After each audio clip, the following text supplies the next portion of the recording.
Hi, everybody.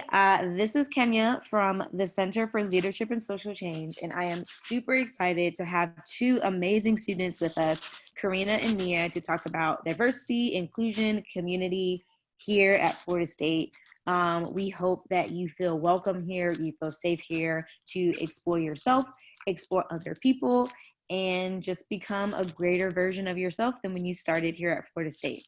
So I will give our students a chance to introduce themselves and we'll get right into the conversation. So Karina, you can go first. Tell me, your major, what year you are here, and, some of the things you've been involved in, your hometown, and your identities. Cool. So, hi everyone. My name is Karina Amalbert. I am a recent graduate. So, I graduated in May 2020 with a bachelor's in interdisciplinary social sciences. And I'll be returning. Oh my goodness, you can hear my father's clock. I'll be returning in the fall to begin my graduate studies in the urban planning and regional planning department, which is really exciting. When I was in FSU as an undergraduate, I came in through CARE and I was able to see a lot of the opportunities that are on campus. So I became really obsessed with travel. So I started joining all types of organizations that were opportunities for me to travel. So I did Global Scholars, I did Global Peace Exchange, I did research in international development. And if I wasn't traveling, then I was talking about the same concepts on campus. I served as a social change peer educator all 3 years of my undergraduate career, and which is essentially just talking about what we're going to talk about today to different groups on campus. Based off of my hometown, I'm actually in my hometown. I'm in Kissimmee, Florida right now, which is essentially Puerto Rico Part 2. I am Puerto Rican. I am a Latina. So yeah, that's kind of just me. It's just kind of the last 3 years.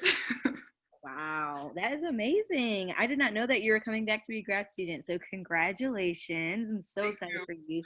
And I think towards the end of this conversation, I would really love for you to delve into kind of how you achieve those travel opportunities, because I know a lot of times students don't know that it's possible. And so, yeah, I think that would be great to talk about. Okay, Nia, your turn. Let us know who you are. All right. Hi, everybody who's listening or watching this. My name is Nia Roberts.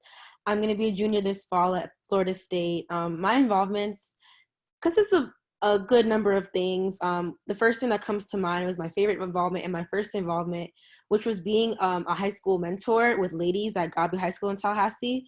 I've been involved with SG&A on campus through our Diversity and Inclusion Institute. I've also been involved with the Center for Leadership and Social Change through the Multicultural Leadership Summit. I was recently the founding secretary of our first Jamaican American Student Association. So that's a little about my background. I'm Jamaican. My hometown is Broward County, Florida, Tamarack specifically. So South Florida is where I call home, and I love it here. I'm a Black woman. I'm Jamaican, again, like I said. And I use she, her pronouns, just some things about me. And yeah, it's nice to meet you all. Yes, thank you. Sorry, Karina, what are your pronouns? My pronouns are she, her, hers. Yes, I use she, her, hers too. Okay, great. So the very first thing that I wanted to talk about is so the purpose of the episode. So first, we hear the terms diversity, inclusion, equity, multiculturalism, community, all these things all the time. And it's like, well, what does that even mean? What does that look like? Are they just fluff words? And I think here at FSU, we hope that they are not. Well, we work really hard. As someone who is a staff member, we work really hard to make sure they're not just words. So I will start off with the Webster just dictionary definition of diversity, but I want you to talk about what is your definition of diversity from your experiences at FSU. So I'll start with the definition first. So the definition of diversity is the condition of having or being composed of different elements. In the terms of when we talk about racial and cultural identities, pretty much when we say we have diversity, we have a diverse amount of people, identities, cultures, And that could be gender, sexuality, religion, hometown, hair colors. Like diversity is literally just having a mix of different things. And so how would you all define diversity in the context of what you learned here at FSU?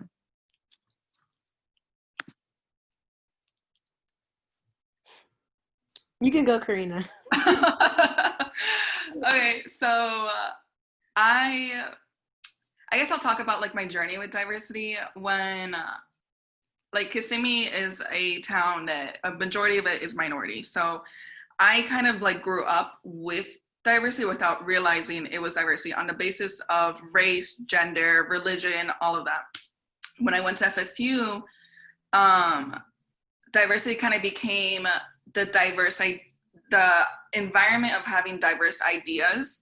And now I've kind of just realized that for me, diversity is being in an environment where there is different races, there's different genders, there's different religious experiences, and there's experiences in general. So people who may have grown up with single parents, people who have may traveled in their childhood, dependent for whatever reason they were traveling, and just being able to be in an environment where someone's next to me that has a completely different life story than me, looks completely different than me, and I may not even realize it, and we may not even know that of each other. So that is diversity for me right now. It might change as I learn more. Good point. Yes, definitions do change over time, whether they're personal definitions or even the Webster Dictionary definitions. Okay, what about you, Nia? I would say, kind of just to slightly piggyback off of Karina, I would definitely think back about my own diverse experiences. I've been in spaces where people look just like me. I've also been in spaces where no one looks like me. So I guess I would think of true diversity as, kind of Karina said, just people who have different unique identities that are exclusive to them, or they can share that. So it doesn't have to be your most salient about how you look or what's obvious to see from other people, but things that just make you you. And I would also say that there's no like majority of anything, like not a majority of one different type of group and then a couple people who are different. Like true diversity would be a plethora of different identities that can make, like you said, anybody next to you possibly not someone that has multiple identities that you share as well. So I would say that's kind of true diversity. Gotcha. Have either of you, would you say that in the spaces that you chose to be involved in here at Florida State, whether that's SG&A, being a social change peer educator, were they diverse spaces when you first came in? Were they not diverse spaces? What would you say about them? You can go, Green. I think you need to go first. That's fine. I'll say for me, the respective spaces. So I will definitely say, as Florida State being a predominantly white institution, I would definitely say, like, when I go to class or basically anywhere, like, I'm not the majority. So I definitely seek out spaces that are just for me with people who look like me. So I would say part of my spaces do encompass kind of maybe a homogenous group of Black people, probably, or those from Caribbean islands as well. But I'd also say that SJ, I've watched over time in my years become way more diverse. When I first started, it was definitely a lot of white males, but now I would even give credit to my class that we have really taken the initiative to diversify that space. I would also say getting to attend the Multicultural Leadership Summit, not really attend, but as an event coordinator, getting to reach out to different students who are different grade levels, different experiences and backgrounds, stuff like that. But ultimately, I would say there tends to be sometimes grouping, but I would say a very diverse space that I think that I choose to be at would be Market Wednesdays at FSU. Market Wednesdays is a great opportunity for a lot of different people from different backgrounds, different clubs, all the different unique identities you can think of to come together weekly to like just get to know each other or find different things about different spaces on campus. Well, that's really cool. I love that you included Market Wednesday because some people wouldn't see that as involvement. But I mean that's literally what it is. It's just a mini involvement fair. Yeah. Okay, Karina, what about you? Kind of like the same in a sense, but from a different viewpoint. So I'm obviously like a white Latina, and it's not until I say that I have Latin roots that's perceived of me. So I definitely have that privilege that I can be in a room full of white people and be like maybe a little bit uncomfortable because I kind of like have like, I don't want to say a hidden identity, but I know I'm a little bit wary of like where they're coming from. But I'm also able to navigate those spaces with a lot less discomfort than a lot of minority people at FSU.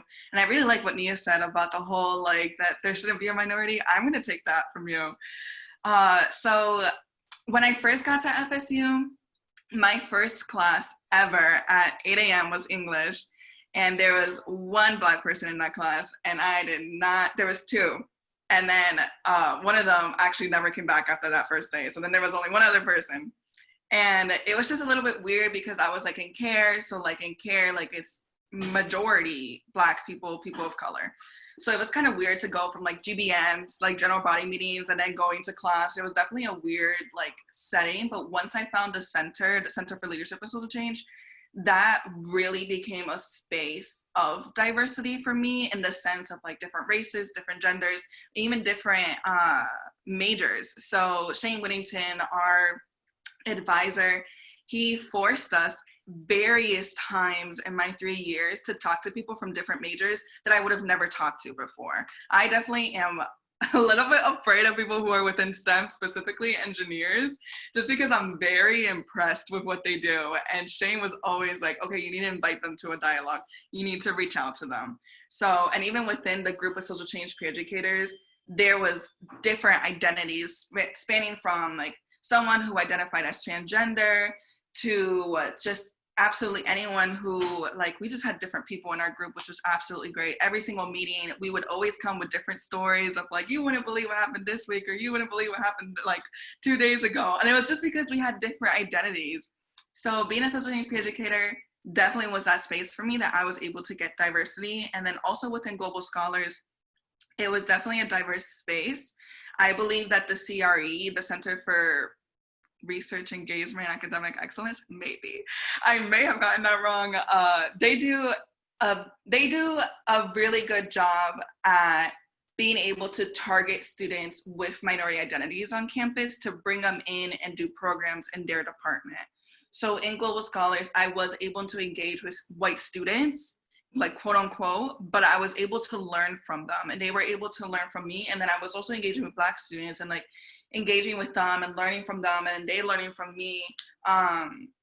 So I found myself seeking out those spaces of diversity. So I'm really grateful that in my involvement, I did seek out those spaces. In my classes, it wasn't too great, but in my involvement, yes, I would say it's diverse. I think that was the question. I think I answered it. No, you answered it very well. Two things came up for, and also it's CRE is the Center for Undergraduate Research and Academic Engagement.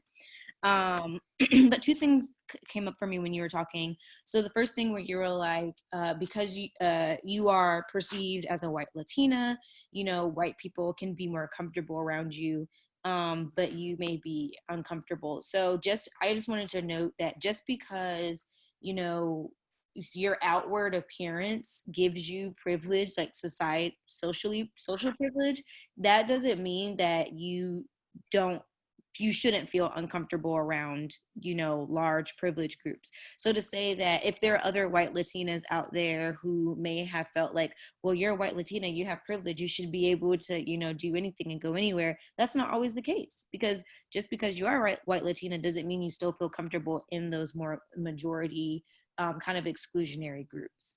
And then secondly, I love that you said, I know you were a social change peer educator for a long time, but you specifically said like you got a lot of diversity from being in social change peer educators. So to me, that was just like, oh, well, I think a lot of people think they have to know it all before they do it all, before they get into these clubs, before they start these clubs. And it's like, no, like you're still in college. No one is expecting you to know it all. Like you can learn while you're within the organization. It's actually even better that way for you to come in with an open mind, because you're going to be like soaking in information. So again, no fears around, not knowing what we're talking about, because this is a learning experience. And then, so there's one thing that I'm realizing already into the conversation. We talked about, Latina, Latinx, Latino. We talked about Caribbean American folks, Black folks, white folks. We haven't mentioned Asian American or Pacific Islander peoples. And not to say that if you all haven't had those experiences with, the group of people, that's totally okay. And also, I want them to know, who are also watching this, that you are very much so accepted. And I know that Asian American Student Union is the bomb. And so, yes. So please, we apologize if we cannot offer much experiences related around that identity, but no, it's not because you're not here on this campus. Okay. So now I want to get into inclusion. So a lot of times people put diversity and inclusion hand in hand. Well, they are hand in hand, but they pretty much make them synonyms. And that's not the case at all.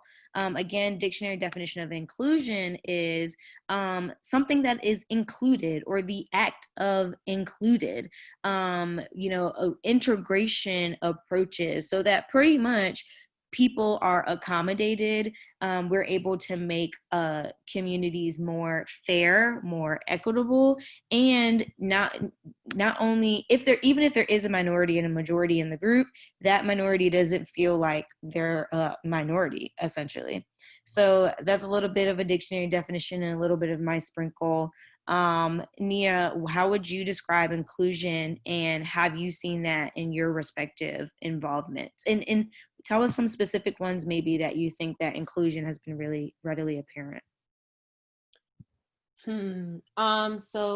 Well, first, to kind of give my definition. So I'm really passionate about inclusivity specifically, just because, again, people do use diversity and inclusion as synonyms, but you can be around a lot of people that don't look like you, but not really care for them.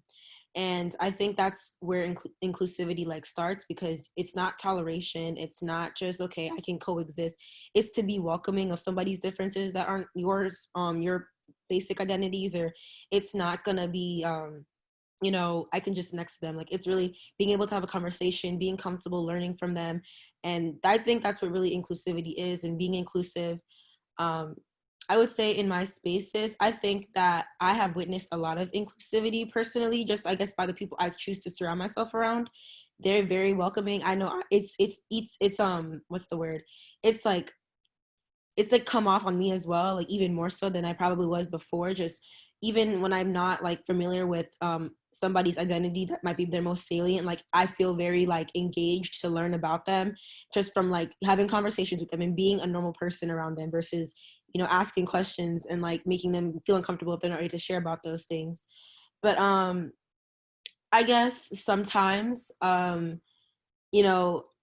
think that being inclusive can be just a little difficult, only because people aren't familiar on how to start the conversation with somebody they don't know, because they feel that, okay, I don't have this identity, or I'm not familiar, so it's the first thing I should probably ask about, which is not always the case. It's important just to get to know the person, because that's probably the one identity we all share with people. So, but yeah, I would say in terms of inclusivity, I've experienced good things at FSU in terms of just being around, definitely the Center for Leadership and Social Change, for sure.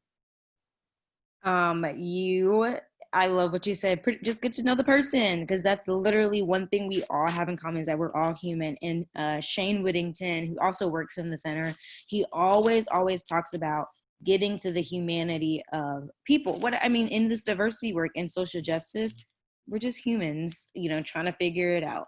And yeah, I also love what you said about the identity that may be, very different from yours doesn't have to be the first identity that you talk about, I feel like people kind of have this awkward dance with diversity and inclusion because they don't know what to do.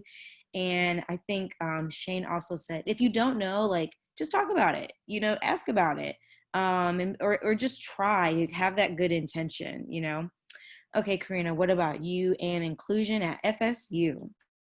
So my definition of inclusion has vastly changed within even the last weeks. When you ask someone about inclusion, the kind of catchphrase that everyone says is when all the voices are heard at the table, or when everyone's at the table.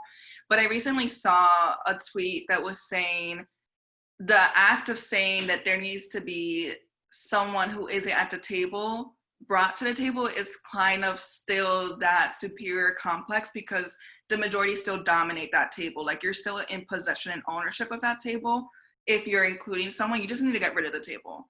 So for me, right now, where I'm at in my process of learning, inclusivity for me is kind of taking a step back and ensuring, because I'm the type of person that I can talk for hours and hours and hours, and it's not the best habit. For me right now, inclusivity is ensuring that wherever I am, I'm actively listening to others and kind of doing everything that Nia was saying, learning who they are, learning where they come from, if they're willing to share, kind of just getting their personality and stuff like that, because you can learn so much from that. And in that act of listening to others and truly hearing from others, then I would hope that whoever's around me feels included and empowered in that space. So as of right now, like kind of what I was saying is that when I'm using the term inclusive and inclusivity, I am hoping that I'm kind of like detaching myself from like, well, let's bring this person in, because now I've kind of realized, well, that space is still dominated. There needs to be a whole new space. There needs to be a whole new reform, a whole new, abolish everything. We just need to do everything new. So kind of going back to what we mentioned earlier, the Asian American Student Union, ASU is great, and they do a great job at inclusivity. And I deeply regret not being more active with ASSU like throughout my undergrad, just because when I came in, it was kind of like, oh, well, I'm not Asian, so like that's kind of not my space. But now I'm kind of like, there's so much I could have learned. There was so many missed opportunities that I could have gone to events and just learned. And it wasn't until my senior year that I started realizing, no shade to the other student unions, they're great, I love them. But ASSU, they have such amazing events that you will learn, you will feel included. They will ensure that as soon as you walk through the doors, they want to meet you, they want to know your name, they just want to feel, they want you to feel safe in that environment. So I would just sit there and just take in all the information. It was just great. Even just in passing, you would see people from ASU and they would just like happily wave to you, and you're like, I don't really remember you, but thank you for remembering me. So ASU is one of those spaces on campus that if you have the opportunity, please go to their events, follow them on social media, keep up with them. Amazing. I love them so much. I think they do a great job at inclusivity. Yeah, so it just goes to show that what is meant to be a safe space can also be a learning space if you come in with the right intention and the right, kind of, I guess, manners is what I'm looking for. Respect in the space. I think respect is better. And I want people to feel safe to not only be with your community, but be safe in other communities as long as you're being respectful. So I feel like there's something else that popped up in my head, but now I can't remember. Oh, but it also goes to show that what could be an inclusive space for some, even if you share the same identities, may not always be an inclusive space for everybody. So that kind of makes me think about intersectionality. And so what if I had identified as, someone a part of the LGBTQI community and identify as Black? We right now currently at FSU, we don't have intersectional spaces like that, but you could go to both of those agencies and have community in both, and that could bleed into some intersectional things outside of both of those agencies. But we're trying to be better at FSU, of course, and also as staff, we're learning as well. I think that's what the thing that popped in my head, Karina. Your definition of inclusion just changed this week. So not only do you not have to know everything to begin with, you just have to recognize the human experience. You're going to learn while you're in, and you're going to always learn after you become a student. And I mean, after you graduate. And I think that's what we as staff want and we expect. Like, that's our vision with everything that we do, that you'll continue to learn about diversity and inclusion and perpetuate diversity and inclusion when you go out into the real world, into the professional world, whatever. Okay, so Nia, you're about to be a junior. You got 2 years in, and I know that you are highly involved and people know you. And Karina, you're about to be a grad student. So like, what did it feel hey, what did it feel like making your community at FSU, and is that community pretty inclusive?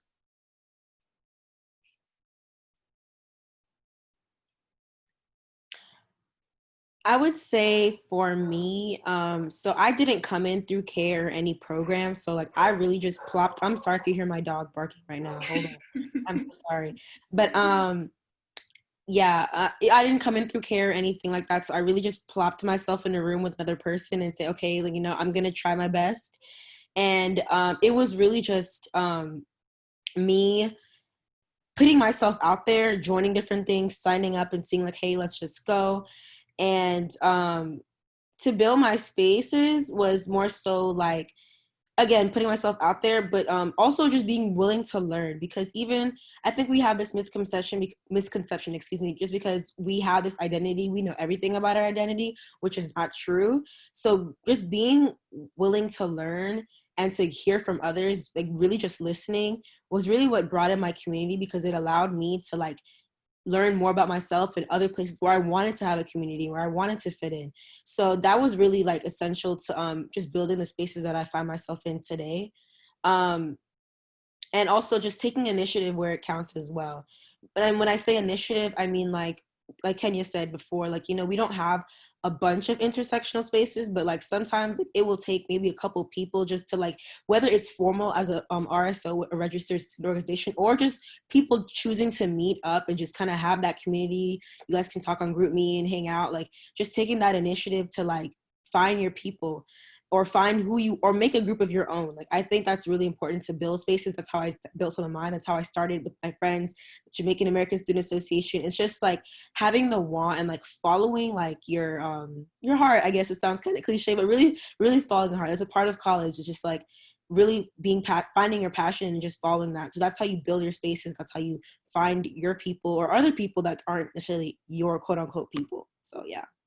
Yes, follow your heart. Already, I've seen groups being, I think groups are made every year, honestly, and I had the honor of seeing a specific one being made this past year. Create your own spaces. It only takes you and one other person, honestly, to have a club. So I love that. Thank you, Nia. We're going to get more into at the end of this, like, what are the resources out there? Okay, Karina, tell us about your community, your FSU family. So one of the, and I keep talking about care because it was just kind of like, I think we're in summer right now, duh. So like, and then on my Snapchat, it's like memories from summer sea, and I'm like, oh my goodness, like I was like a child. But one of the first quotes that Dr. Stark said to us was that it's not who you know, it's who knows you. And that stayed with me so, like, so close to my, I guess, brand, because it wasn't, at first it was like, okay, well, I need to go to office hours, I need to do this, I need to do that, but it went further than that. It went into exactly what Nia is saying. It went down to what you're posting on social media, interact in those group meets. It might be a little embarrassing to be like, hi, my name is this and this, and I come from here, and I like this. Like, yeah, you like, someone might be like, okay, whatever, but someone else might be also very scared to say that, and they will private message you. I have gotten so many private messages from people being like, oh, because you said this, I like also resonated with that. And that's how I got, there's this phrase at FSU called chosen family. That's how I met my chosen family. I got lucky. I had my best friend since the 7th grade, and we've been able to go through undergrad together. And my roommate my freshman year is my other best friend, and we're still together. We're still really close friends. But the people who I've met throughout FSU, they have become my chosen family because we both were willing to put ourselves out there. And one of the things that I really want to stress is that it's okay to let go. That's one of the hardest things I had to learn at FSU with building community, is that it's okay if people are only in your undergrad career for a semester. You might just have a friend in a class and you might never see them again. Or you might have a friend that you had the entire 3 years, and that's completely fine. It's okay that if you meet someone, you take those experiences, you take those lessons with you, and you move on, exactly what they're doing. So when you're at FSU and you're building your community, how I built my community, I would just say be bold. I messed up. I said so many things that I wish I could go back and be like, that was so cringy. Why did I ever say that? Or why did I wear that? But at that moment, someone complimented me and we followed each other on Instagram. Or someone said, oh, that was cringy, but like I also relate. So it's like little moments like that. Like there's gonna be one person. FSU is such a large institution that there's going to be people and you're going to meet someone. And I really, really want to stress that your success at FSU is you surrounding yourself with people who are healthy for you. There are so many people who unfortunately leave because they're not able to surround themselves with a healthy environment. There's resources, there are people. Don't be afraid to befriend your GA, your graduate assistant. Do not be afraid. They were undergraduates once too. They can probably help you if they know another GA in another organization that's also having another student that's having struggles with forming friendships and forming community on campus. Just talk. It's okay to talk. It's okay to be wrong. It's okay to just learn. There the clock goes again. So yeah, kind of what Nia was saying, just be bold, be yourself, follow your heart. You're gonna change. You're gonna like one thing, you're not gonna like it anymore. You're gonna go from org to org, and that's okay. We're still learning. As someone who has been through undergrad and grad school already, that I've never ever heard anyone say your success depends upon the people who are like healthy for you. People are just like, have people, do things, blah, blah. And not only do you, sometimes you just let go of people throughout your journey, but sometimes, and I think you said it in a more passive way, like as things change, but sometimes there does need to be an active letting go of this person is in this space right now or this part of their life. And I'm, a bit past that, or I'm in a different space in my life, and that's okay. And and I'm going to go do my thing. They're going to do their thing, and it's all love either way. So, wow, like that is, I guess you learn once you graduate. That's really big. That's and hard to do sometimes.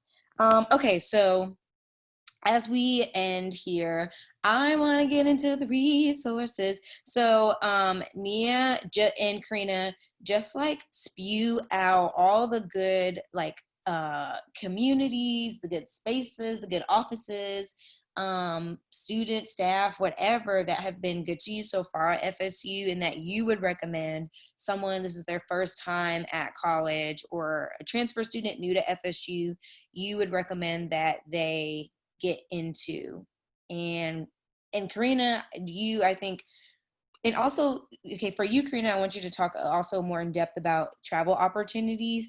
And then Nia, if there's anything that you want to delve into more detail about, please feel welcome to. Like, this is y'all's opportunity to pretty much advertise, or pub, as the students say, pub your stuff. Okay. So, okay, no, go ahead, Nia. No, go ahead. Okay, I was just gonna say, like I said earlier, Market Wednesday in itself is such a resource. Like, it has, like, these orgs go out to promote themselves to students. So like, if you literally don't know where to begin, that is a resource. Or even before that, I think there might be a virtual one, is going to be the involvement fair. That's another resource. It's a semesterly involvement fair for orgs, again, to come out and like showcase themselves. They're looking for members. They want you to join. They want you to be involved with them. So like, that's a resource. The Center for Leadership and Social Change is like my personal top-notch resource. Sorry. And like, I was actively seeking out a place like the center, and I was able to find it. So I would say that's a resource if you care about social change, you care about leadership, you're looking to just expand your community, you want to learn more about multiculturalism, volunteer hours, like that's such a resource. And everyone in the center is super nice, friendly, helpful, like really just like open, like very like chill. Like, no one's gonna go in there and like make you feel uncomfortable for walking in and having a bunch of questions. You can literally sit in there and just chill. Like, it's like my favorite place. I'm kind of thinking off the top of my head. I don't want to steal Karina's light about like, what's it called, traveling opportunities, but the building on top of Chick-fil-A. Sorry, talk about it. You're not stealing anyone's light. Yeah. The building on top of Chick-fil-A. The name is like going from my head right now. Honors, scholars. The Honor Scholar and Fellowship House. Like, I was in there interested in like different opportunities to do a fellowship and things like that. So different resources. And again, everyone is super friendly and they really want you to take use of these resources, because one thing about college, like, you are getting so much opportunity for free, because sometimes opportunities in like the quote unquote professional real world are costly, and everything here is literally being handed to you through your tuition. So like, just take advantage of all the money that you might be pouring into college. Like, it's really going to be sitting in front of you. So yeah. Yay. So in kind of respect with traveling and kind of getting involvement fair is probably going to be virtual this fall semester. And RSOs are already during the summer doing an incredible job of taking their social media platforms to like a next level that I didn't expect. We have like 3D, well, not 3D, but like little videos and stuff like that. Literally what we're doing now, it's amazing. But when I was a freshman in my dorm, it all started with flyers. You're gonna see flyers all around campus. And once you become involved with RSOs, you will find out how much of a pain it is to get those flyers all around campus. So read the flyers. They're there for a purpose. They're always intentionally put in places. And that's where I kind of found out about Global Scholars. And I went, if there's any interest meeting, go to the interest meeting. Even if you're just the one person that's in the room, that is just you finding knowledge. So with regards to traveling and FSU in general, there is money. There is always money. There is always someone willing to help you. Even if you don't get it fully funded, there is someone who's willing to go the extra mile to ensure you have that funding. So if you want to travel, I highly, highly recommend speaking out, emailing, contacting, however you want to reach out to the person that's in charge of the organization or the department or the program, and talk about funding, because there are forever options. I traveled to, I started off in Peru, then I went to Jamaica, then I went to Brazil, then I went to Guatemala in my 4 years. I didn't pay for anything. I was 100% funded. It was great. I was living my best life, and it was all because my first question was, how much is this? How much am I able to get funding? Just start the conversation. Usually you're able to find scholarships off of your major. You're able to find scholarships off of your identity. You're able to find scholarships off of becoming involved if you have like a certain community hours that you've done. My biggest regret also was with the Office of National Fellowships. I became really intimidated by the word fellowship. And I was like, well, that's just for people who are better than me. No, it's not true. Don't let yourself do that. I highly recommend getting in there, sending them an email. They have open hours where you're able to just talk to them, explain who you are. I'm so-and-so, I'm out of state. Cool, there's a scholarship for that. I'm so-and-so, and I came from a regular household. I don't think I'm special. You are special. There's probably a scholarship for you. So please, once again, do not be afraid to speak up, because there are people who are willing to give you the funding. And then if there's other resources for you to become involved, one of the things that I really recommend is that love your FSU community, love the things that you do at FSU, but don't get stuck at FSU. Like FSU, like Tallahassee, is not FSU. You need to go out to First Fridays at Railroad. You need to go over to FAMU, and you need to go meet some people. You need to go to TCC, and you need to go meet people, because through there, you will find more resources. Visit the museums at Tallahassee. Tallahassee, you can spend an entire day going to so many museums and still not hit all of the museums. And all of those museums and all these organizations, well, I'm personally a little bit of like a nerd right now, but book clubs. Join a book club. You will not regret it. You will meet so many people. You will just be able to interact with students. You'll be able to interact with higher students who like kind of are like in a different pathway right now, but they will still be able to provide you resources. You'll be able to meet the Tallahassee community and possibly get an internship, possibly get a job, find some type of like, if you're confused about if you want to move to an apartment or a house, like there's someone who's there to help you. So yes, get involved at FSU, but do not be afraid to leave your apartment, leave your dorm, and go to First Friday. Even if you're by yourself, just wander and you'll meet someone, because there's probably someone else too that's alone there and is probably scared too. So do not be afraid. But yeah, like as I've been saying this entire time, constantly go to interest meetings. If you see there's an interest meeting, you have a block, go to it. Even if after the meeting you're not interested anymore, that's fine. At least you tried. Don't be afraid to reach out to people. People are always willing to respond back to you. They might even say, we have open hours at this time, stop by at this time. And you going in person, it might be a better opportunity. Or since we're in the middle of a pandemic, you having a Zoom call is a better opportunity. So just don't be afraid to reach out. No one bites at FSU. And if they do bite, it's out of love. They're definitely just there to motivate you. Or if they do bite, then that's not the community for you. True. Mm-hmm. True. Very true. There's something else. Oh, I will say as an adult, something that I have learned is, and I did this in college kind of unknowingly, hang out with the people that you would like to be. So like hang out with the people that already have opportunities that you're looking to do. So like I hung out with OLs before. I didn't end up being an OL, but I hung out with OLs. I hung out with my RA. I was an RA. I hung out with people in like honor society, leadership groups, kind of like Garnet and Gold or presidential scholars and things like that. I hung out with those people before I was ever those people, and it helps you learn more, pretty much level up and network and have those connections to get those internships, fellowships, collaborations with RSOs. Know about things that are going on, because a lot of things at FSU can be like first come first serve. So like cultural graduation, you got to know about it pretty much to like hop on the application train, because it goes so fast. But it's like if you already know people who are super involved, who have been thinking about cultural grad since freshman year, then you're going to be in it. And just to round this out, first off, being a veteran is also a identity here at FSU. Being, a part of being Native American, First Nation peoples, especially Seminole tribe people, that is something that's important to us here as well. So we kind of talked mostly about race, but then also gender and sexuality is important to us. Religion and race and spirituality, it's all important to us. There are all spaces for that here at FSU.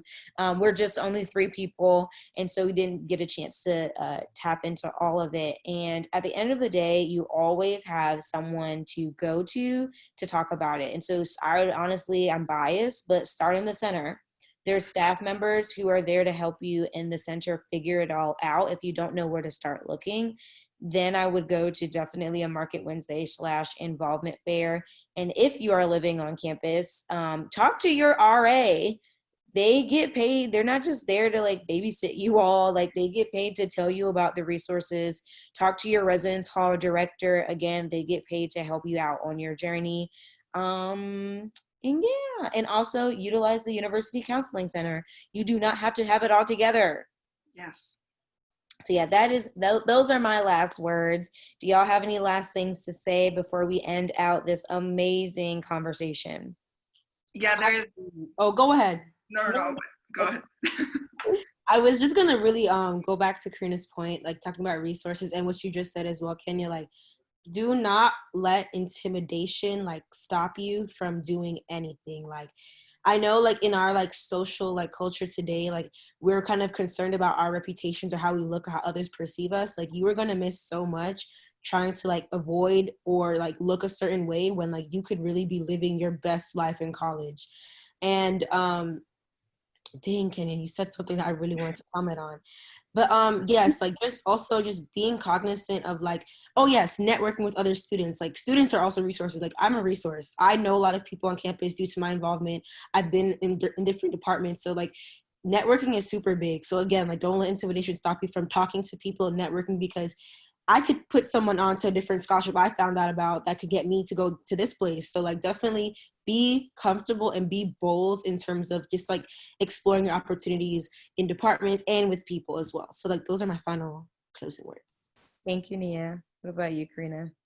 So once you've kind of like dipped your feet into the Center for Leadership and Social Change, literally the building that I don't think is connected, but it should be connected because it's literally right next to it, is the Center for Global Engagement.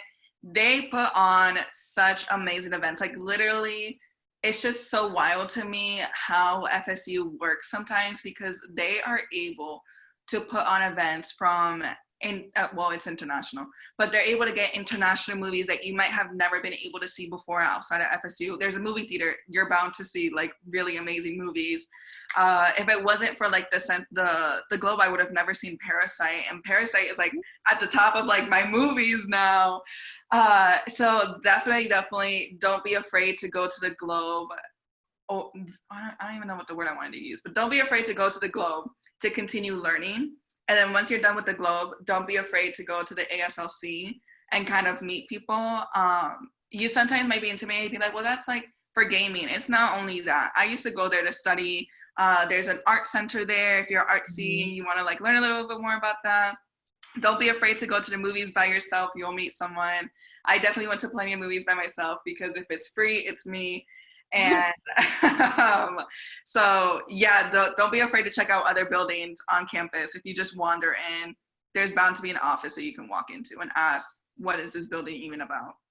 Absolutely. And the Center for Global Engagement is pretty much lit. As all you have to do is start going to a global coffee hour, and then you Yep. are hooked. Oh my God. And it's more than just food. They have a great global citizen certificate, just amazing opportunities to connect with international students. They also have Beyond Borders, which is a way for you to go to either Jamaica or Germany and interact with college students there. Yes, yes, the Globe is right next to the building where the Center for Leadership and Social Change is. And if you don't know where the Center for Leadership and Change is, it's right across from the Career Center.